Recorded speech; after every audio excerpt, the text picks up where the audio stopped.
Bueno, Violeta nació después de la muerte de mi mamá.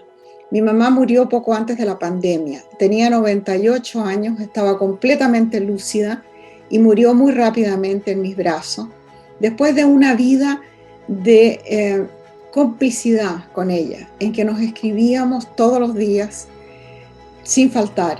Yo no podía irme a acostar en la noche sin haber escrito la carta y me despertaba en la mañana esperándolo de mi mamá. Y tengo en un garage organizado perfectamente 24.000 cartas entre las de ella y las mías. Toda la vida entera de mi madre está ahí en ese garage. Entonces, cuando ella murió, mucha gente que conoce la extraordinaria relación que tuvimos me dijo: tienes que escribir sobre tu mamá, tienes que escribir, tienes todo el material. Y realmente tuve la intención de hacerlo. Y iba a lanzarme a estudiar o a releer parte de esas cartas. Me di cuenta que eran décadas, es un siglo que mi mamá vivió, un siglo interesantísimo, que es el siglo XX. Mi mamá nació en 1920. Y también me di cuenta de otra cosa, que mi mamá, siendo una mujer linda, emprendedora, visionaria, artista, no pudo hacer ninguna de esas cosas en su vida. Siempre fue mantenida, primero por un padre y después por dos maridos. Si mi mamá hubiera tenido independencia económica y hubiera oído hablar del feminismo un poco más temprano, antes de que naciera yo, su vida habría sido muy distinta. Pero como no tuvo esa suerte por la época en que le tocó vivir y la clase social y la familia conservadora y todo lo demás, yo quise escribir sobre ella, pero no había una historia. El personaje era estupendo, pero la historia no lo era. Sin embargo, la época en que ella vivió era fascinante, ese siglo. Entonces creé un personaje que es la mujer que a mí me habría gustado que mi mamá fuera.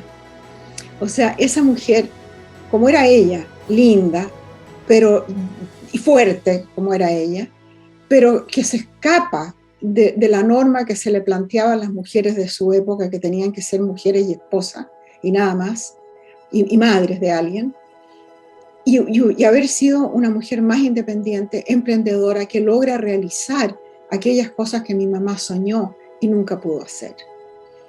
Y en la creación del personaje fue cambiando, ya no era mi mamá, ya era Violeta, y fue apareciendo un personaje de cuerpo entero que ni yo misma había planteado. Lo que a mí me interesaba contar pasó casi a segundo plano, que son los eventos del siglo XX, para enfocarme más, sin yo quererlo, en la vida extraordinaria de esta mujer, que nace en una pandemia y muere en la otra. La Casa de los Espíritus comienza, en 1981 comencé a escribir, como una carta de la nieta al abuelo. Y este libro empieza como una carta de la abuela al nieto. Y la historia, que es la memoria de ella, la vida entera de ella, se la cuenta al nieto, se la cuenta con ironía y se la cuenta con una tremenda franqueza, porque le confiesa las cosas que normalmente uno no le habla a la familia, mucho menos a los nietos. Pero además aquí hay el agravante, diríamos, o el aliciente, de que el nieto es cura. Y entonces le está contando sus amores y sus locuras al cura. Entonces todo esto le da a la novela, creo yo, una gran coherencia, porque es la voz de ella, la coherencia del siglo también, y me permitió escribir con humor, como habría sido el tono de mi mamá al contar su vida, porque mi mamá era muy irónica y tenía un gran sentido del humor, y tenía una manera, mi mamá decía que el humor es ver las cosas por detrás, que cuando tú ves en el espejo ves una imagen, pero detrás del espejo hay otra imagen.